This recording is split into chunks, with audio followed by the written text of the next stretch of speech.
Okay, moving finally onto this US dollar yen. We'll start on the monthly chart here. We're looking at this 91.59 level. If you watched any of the videos last week, I was talking about these levels. They seem to be sort of building up. 91.59 on the weekly, 91.71 and 91.86 on the daily chart here.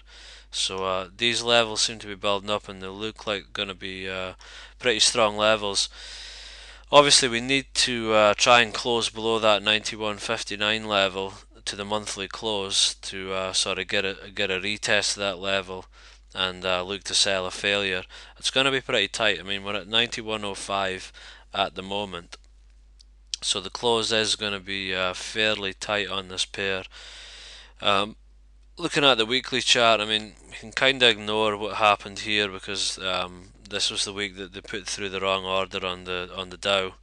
So possibly that could have had something to do with it, and we're basically, if you just look at the bodies of these candles, this is probably more the way it was looking to go, but this was just a kind of a random spike. So if we do look at that, then it is still this 91.59 level that should be important to the market. We're bearish on the weekly, bearish on the monthly, and bearish on the daily. And looking initially for a target on the daily 84.16 followed by 77.45. So yeah, so basically nothing's changed pretty much since I did the last weekly outlook here last Sunday. Still just waiting for a retest of that 91. 59 on the weekly, 59 on the monthly, 71.86 on the daily.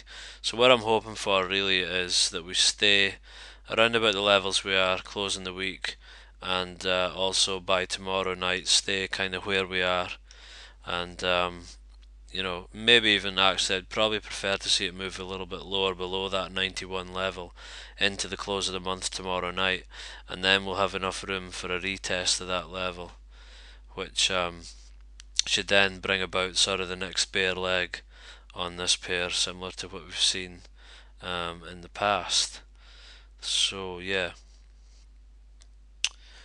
so nothing's changed here. We're gonna just keep waiting. We're actually gonna post an inside week here, which obviously could bring about a breakout. So we'll see what happens there. Last inside week was obviously this one here, which did bring a bit of a breakout to the downside. Let's see, this looks like possibly an inside week.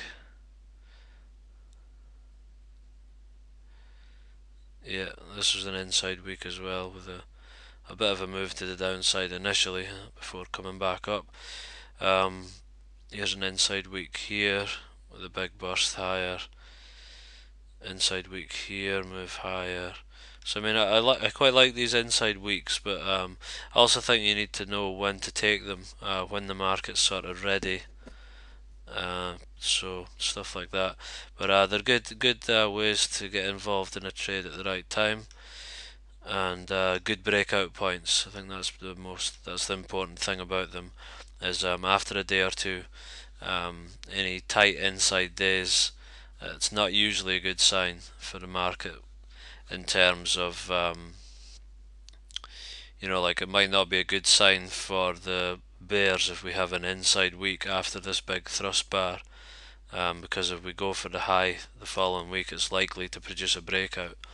That's kind of seems to be the way the inside days work. But yeah. So anyway, I'll stop going on there. So yeah, just gonna keep an eye on, see how we close the month tomorrow night. That's gonna be the all important thing. Whether we hold this 91.59 and close above it, or whether we remove it. And if we remove it and we stay below it, we don't test it up until we close tomorrow night, then that'll be perfect. And then if we do come up to test it, then that's going to be the level. Yeah, we've also got the 50% retracement 91.62, which I forgot to mention.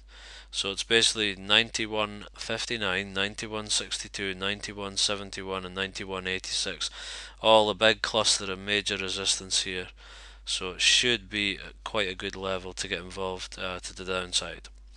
Okay, cheers.